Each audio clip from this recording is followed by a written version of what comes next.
FM News. On point.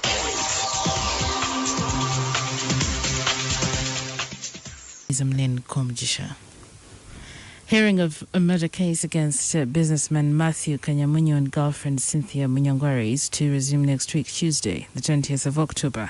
The duo are alleged to have shot social worker Kenneth Lagogo in Kampala and played Good Samaritan by rushing him to Novik Hospital, where he succumbed to bullet wounds. The partly hard case had been halted in February after presiding Judge Stephen Wood indicated that the time allocated to him to handle a criminal session in Kampala was out and that he had supervisory roles to do at his workplace in Gulu High Court. So far, 12 witnesses, including the deceased's relatives, senior government ballistics experts Robina Chinji, and police officers, had testified in the case, pinning Kanyamunio in the murder. Both Kanyamunio and Nyangwari denied the offense and are currently out on bail.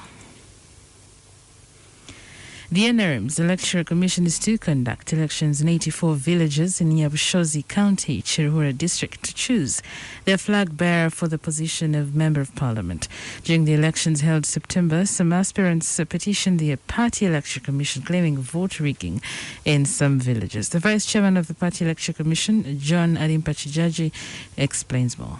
So the residual elections, which are in preparation, are as follows. In Nyabushozi constituency, on Wednesday 14th, we shall hold the remaining residual elections, 84 villages of Nyabushozi County.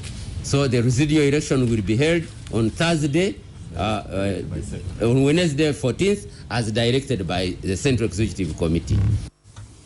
Chijaji adds that the Commission will also conduct elections in 29 villages in Butaleja to elect the flag bearer for the position of Woman Member of Parliament. In Butaleja, there was partial success of the petition that was tabled by one of the candidates for Woman Member of Parliament, and we are going to repeat 29 villages in Busabi Sub-County, Butaleja districts. This one will also be done on Wednesday 14th October this month, so that we are in time for nomination of whoever will have won. Then we have the National Youth Council elections. For the National Youth Council elections are on 4th of November. Uganda prisons, police and the UPDF are still hunting for the prisoners who escaped from Moroto last month. So far, 33 have been rearrested, out of which 12 died in the scuffle of getting them out, according to the PRO prisons, Frank Bene. Bene says the two were picked from Kampala by the Uganda police and another from Chittagong by the UPDF. So the hunt is on, and we are very proud that the community is volunteering information. Like I always say, they can run, but they won't hide. Criminality is not a one-day thing, so whether we smoke them out or in their hideouts, or we wait until they start committing other crimes and we get them in other way, we shall get them. Those that are in our custody are being rearranged to court to answer charges of escape and damage of government property. Baine added that a total of 826 cases of COVID-19 have been recorded in prisons, 587 recovered, and 239 are undergoing treatment. Well, the number of inmates in our custody are 60,982, divided into 29,950 convicts, 31,030 remands, plus 2 debtors, making it 60,982 inmates. As far as the isolation centers are concerned, especially for the center, Kauga and Kasangati are now not operational because we are observing the 14 days quarantine. We are now using Nakifuma and Sentema, of course, and continuing to use Kitaria for the capital offenders. That is for the Kampala.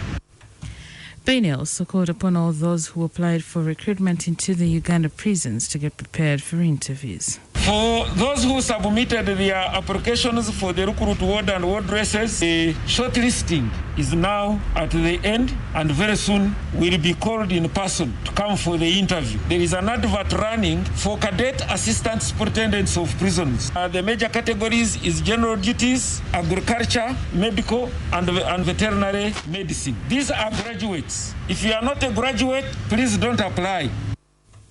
In other news, the authorities in Rwanda have penalized 2 Catholic priests after presiding over masses that violated coronavirus safety measures.